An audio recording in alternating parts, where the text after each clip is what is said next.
నేను ముఖ్యమంత్రి అయినప్పుడు మొట్టమొదటిసారిగా 2014లో రాష్ట్రం విడిపోయినప్పుడు తెలంగాణ ఆంధ్రప్రదేశ్ తలసరి ఆదాయం 35% వ్యత్యాసం. అంటే తెలంగాణ 35% తలసరి ఆదాయం ఎక్కువ ఉంది. దానికి కారణం హైదరాబాద్ నగరం. అయితే నేను బాగా కష్టపడి 2019 నుంచి 24 వరకు కష్టపడితే 14 నుంచి 19 వరకు కష్టపడితే ఆ వ్యత్యాసాన్ని 27.5%కి తగ్గించాను.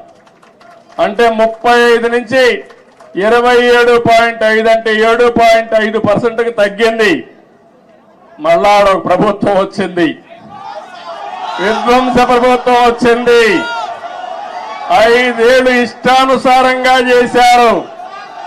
ఈ రోజు ఎంతవరకు పోయిందంటే 44% పెరిగిపోయింది.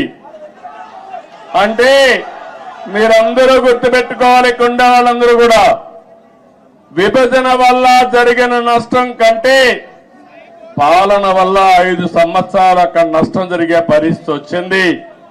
అదే ఈసారి రాకపోయింటే తెలంగాణకు ఆంధ్ర రాష్ట్రానికి 100% వ్యత్యాసం వచ్చేసేది. ఆంధ్రప్రదేశ్ ఇబ్బందుల్లో ఉంది. కానీ నేను ఒకటే చెప్పాను, ఇబ్బందులు అధిగమించి మళ్ళీ ఆంధ్రప్రదేశ్ ను కూడా